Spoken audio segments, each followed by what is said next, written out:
बिस्मिल्लाहिर्रहमानिर्रहीम। अस्सलाम वालेकुम माय यूट्यूब फैमिली, कैसे हैं आप? उम्मीद करती हूँ सब खैरियत से होंगे। आज जो मैं रेसिपी बनाने जा रही हूँ वो है कचनार गोश्त। कुछ लोग कचनार कीमा बनाते हैं, मगर मेरा दिल था आज मैंने कचनार गोश्त बनाया है। बहुत मज़े की ये रेसिपी बनेगी। आज चलते हैं रेसिपी की तरफ। सबसे पहले हमने एक प्रेशर लिया, उसमें 1.5 किलो हम मटन डाल देंगे। मटन को हमने अच्छी तरह से वॉश कर लिया था। फिर सबसे पहले हम इसमें 3 मीडियम साइज़ के प्याज काट के डाल देंगे। 1.5 कप पानी का डाल देंगे। ज़्यादा पानी हमने नहीं इस्तेमाल करना क्योंकि मटन भी अपना पानी छोड़ेगा। सबसे पहले अब हम इसमें 1 चम्मच नमक का डाल देंगे। 1 चम्मच हम इसमें पिसी हुई सुरख मिर्च का डाल देंगे। 1 चम्मच हम इसमें अदरक लहसुन का पेस्ट डाल देंगे। 1 चम्मच हम इसमें हल्दी का डाल देंगे। और अब हम इसको ढकना दे के प्रेशर लगाएंगे 15 मिनट तक। 15 मिनट हो गए हैं तो ये देखें हमारा गोश्त बिल्कुल गल गया है। अब हम दूसरे खुले बर्तन में इसको निकाल लेंगे। खुले बर्तन में निकालने के बाद हम इसको तेज़ आंच पर इसका पानी खुश्क करेंगे। मटन का पानी हो गया जी थोड़ा जहा खुश्क। अब हम इसमें 2 मीडियम साइज़ के टमाटर काट के डाल देंगे। टमाटर डालने के बाद हम इसको अच्छी तरह से इसमें चम्मच चलाएंगे। ये देखिए पानी उसका बिल्कुल खुश्क हो गया। अब हम इसमें 1.5 कप ऑयल का डाल देंगे। ऑयल डालने के बाद हम इसको तेज़ आंच पे हमने इसकी भुनाई करनी है। जितनी अच्छी आप गोश्त की भुनाई करेंगे ये उतना ही मज़े का और लजीज और शानदार बनता जाएगा और बहुत ही टेस्टी बनता जाएगा। ये देखें माशाल्लाह माशाल्लाह कितनी अच्छी इसकी लुक लग रही है। हमने इसको 10 मिनट तक इसको अच्छी तरह से हमने इसको भूनना है।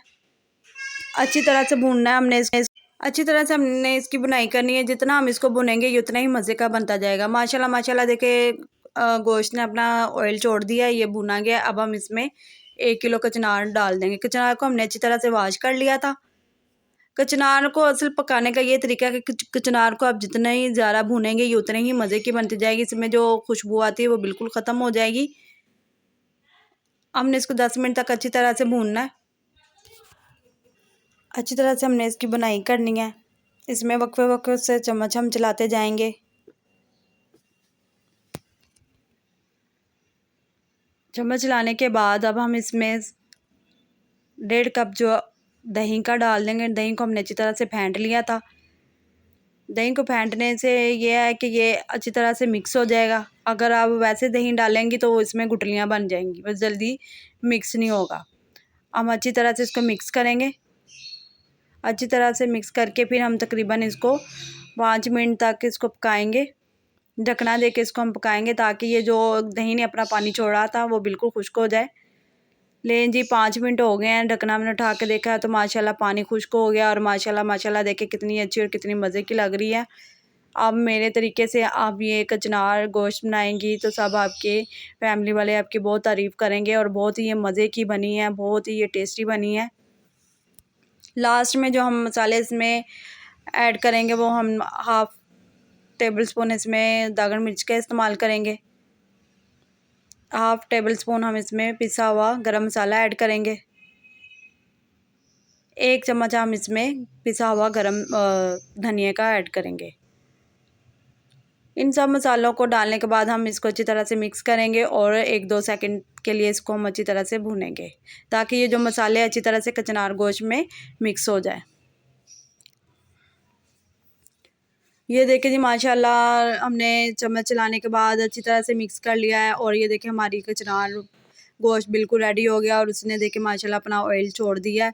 ये भूनने की सबसे बड़ी ये निशानी होती है कि ये जो अपना ऑयल जो ऊपर आ जाए तो समझे कि ये आपकी हंडिया जो है आपकी रेडी हो गई है। अब हम इसमें धनिया डाल देंगे। माशाल्लाह इसकी लुक चेक कीजिए कितनी अच्छी आई है। ये बहुत टेस्टी बहुत ही मज़े की बनेगी। फाइनल लुक अब हम इसको प्लेट में सर्व करेंगे। अगर आपको मेरी रेसिपी अच्छी लगती है तो मेरे चैनल को सब्सक्राइब कीजिए, लाइक कीजिए और बेल आइकन के बटन को ज़रूर प्रेस कीजिए ताकि हर आने वाली नई वीडियो का नोटिफिकेशन आपको मिलता रहे। नेक्स्ट वीडियो के लिए मुझे इजाज़त दीजिए। अल्लाह हाफिज़।